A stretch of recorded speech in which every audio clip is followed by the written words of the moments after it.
mamalandong tagkadiyot.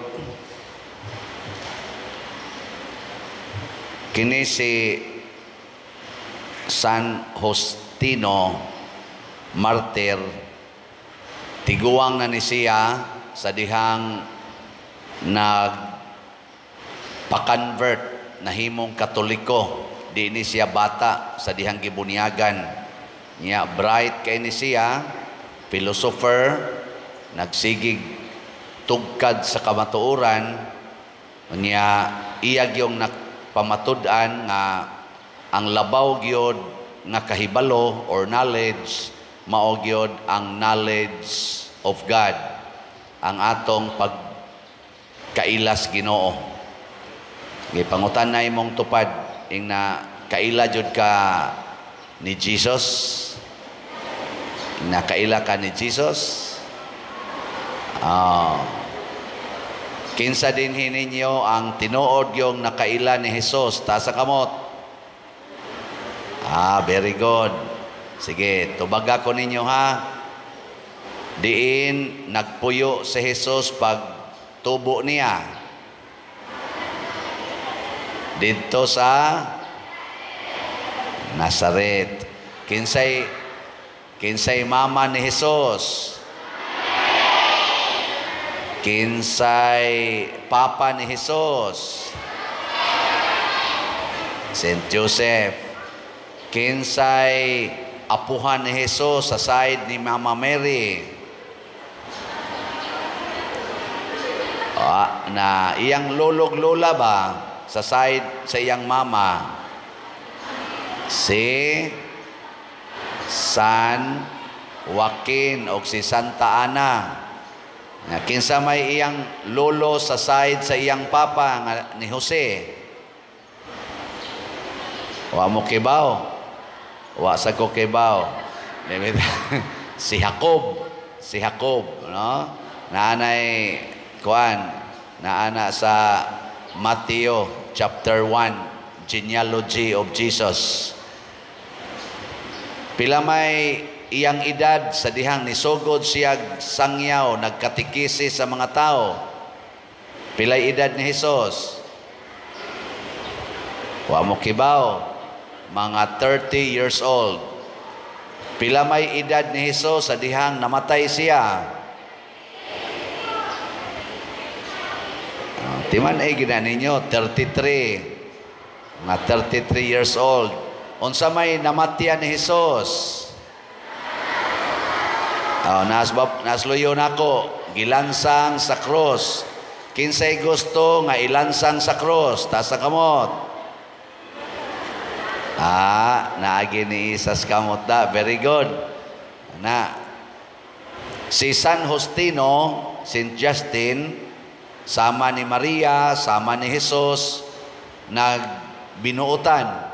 Unya kay gikalagutan mas mga tao, mga leaders, gilansang or gipatay siya o nisugot rasad siya patyon basta di gyud siya muundang paghigugmas Ginoo. Muna dinhi sa atong unang pagbasa,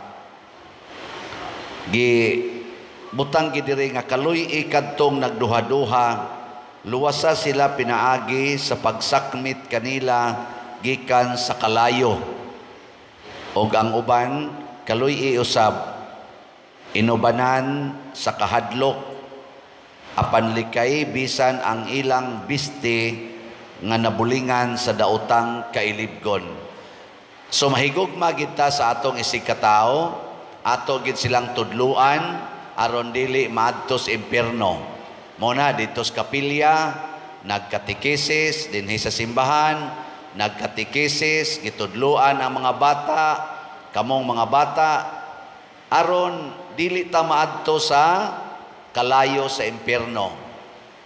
Nya higugmao nato ang mga buangon, higugmao nato ng mga bugal-bugalon, kanang mga kawatan, kanang kusog gayong musuyop, ang kusog gayong mangulata, ato na silang higugmaon, pero dili ta magpatakod sa ilang mga sala. sama ng pagsigbugal-bugal, musugot lang tag bugal-bugalan, basta dili ta magbugal-bugal. Musugot lang tag kulatahon, pero di ta mangulata. Na. Sige, lingay mong tupad, nasugot kag kulatahon. Sugot, dili. Sugot yun. Aron lang yun, dili ka makasala. Nya mao ni siya ang authority, mao ni siya ang katungod nga gihatag sa Ginoo nato nga kamaotang moantos, kamaotang mopailob, kamaotang mohigugma bisag sakit na kayo. Muna nga niingon si Jesus diri sa atong ebanghelyo, ang authority nga atong pilian duha ka buok, authority gikan sa Ginoo o authority gikan sa tao. Ang gikan sa Ginoo, sugoon ta niya og paghigugmaay kamo, pagpinasayloay kamo, pagpakamatay mo para sa inyong isig katao, paghinatagay kamo, ay mo pag-away. Pero ang authority sa tao, moingon, siguro agyog higugma imong kaugalingon, naa gani mangilog, tamparusa dayon. Kinahanglan ikaw gyoy sikat, ikaw gyoy pinakagwapo, pinakagwapa, nyag naa gani mulabaw nimo, libak ka nagmaayo, dauta. Mao na siya ang mga authority dinis kalibutan, mo nang nag-away na tarog maayo. Sige nang away. Atong mga leaders nga nagsunod sa authorities kalibutan, sige nag-away, pinatyanay. Kining ato mga nangalawat, kamong nagbutag bronda, kamo sa diri speakers, kay bao mo kung sa inyong kanon. Kisa may inyong kanon, kanang inyong dawaton ron for the first time. Lawas. Dili ra na lawas ni Kristo. Ang inyong yung dawaton, ang lawas og dugo ni Kristo, ang tibuok nga Ginoo. Anha makita sa kanang puti nga hostiyas nga gikonsagrahan. Anya unsa may mahitabo inikao ninyo ni Kristo? Unsa may mahitabo? Mahilis si Kristo. Mahilis. Unsa man, iluwa o tunlon? Imo nang tunlon. Inig tun mo ni Kristo, unsa may mahitabo? Si Kristo galingo na sa imong tinai. Nya unsa may sudod mahitabo? Okay ba? I-distribute na sa tibuok nimong lawas ngaris o ngadtos tiil. Kay imo man siya gikaon, musod na siya sa imong tibuok lawas. Sa ato pa, ang mukaos Ginoo, ang imong tibuok lawas maliwat na or puy-an na ni Kristo. Onya, kung ang imong kamot gipuy-an ni Kristo, imo pa nang ipanghapak. Dili na, imo na nang ialagad. Nya kanang imong mata gipuy-an ni Kristo, isigi na nimog tan-aw sa cellphone ug sa computer.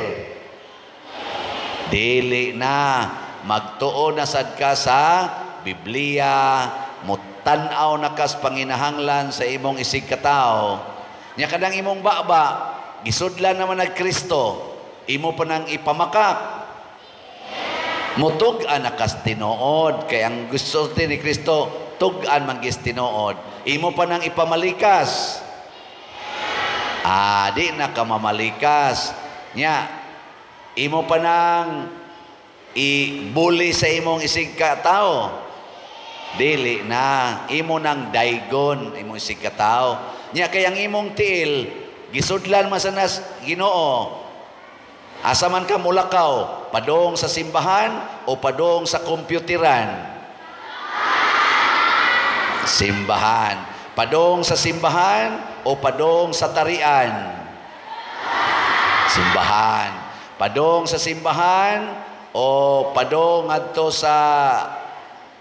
ngadtos beach? Unya kayang imong kasing-kasing gisudla naman sa ng Kristo, naliwat naman ng Kristo, nya naamang kay silingan nga nagsigig libak nimo, unsa may imong gamitan sa imong kasing-kasing? Masuko kaniya o imo siyang higugmaon? Mayuhan ninyo. Unya kayang imong hunahuna gisudlan man ng Kristo, nya nag-eskwela man ka, unsa man ka? Magtuon o mangupya? Mayuhan na din ninyo. Pasabot, mukalawat kay tas Ginoo, puy-an nato ang Ginoo o ang iyang mga hiyas. Kay musud man na siya nato. Ato nagyong isipon nga ang Ginoo naas tumoy sa akong tudlo, naas tumoy sa akong dila, nias akong lawas, tanan. Nya kamo mga dagko-dagko, labi na ni mga PYCC, na namasan mo'y Ginoo, unsa man? Magsige pa mong tanaw anang porn, dili na. Mutanaw pa, dili na. Kan na. Wa man mo tubag ato mga... sige lang, mga volunteer katikis lang, mga volunteer katikis. Naara ba sa mo yung mga uyab-uyab na? Unsa man? Magsuot-suot sa hagunuyan o adto sa simbahan? Nganong manubag mamungwa mo yung mga uyab, mga bata? Kato mga dagko inyo mga ate. Ingna na sila ingna ay mo pagsuot-suot sa hagunuyan, ay mo suot-suot ana mga kabulihan kay na ay mga tunok diha, masig matitanos unya mo, muburot ng inyong tiyan, magsuka-suka na inyong baba, sige mo suroy-suroy. Pasabot, sundo na gid nato ang authority ni Kristo.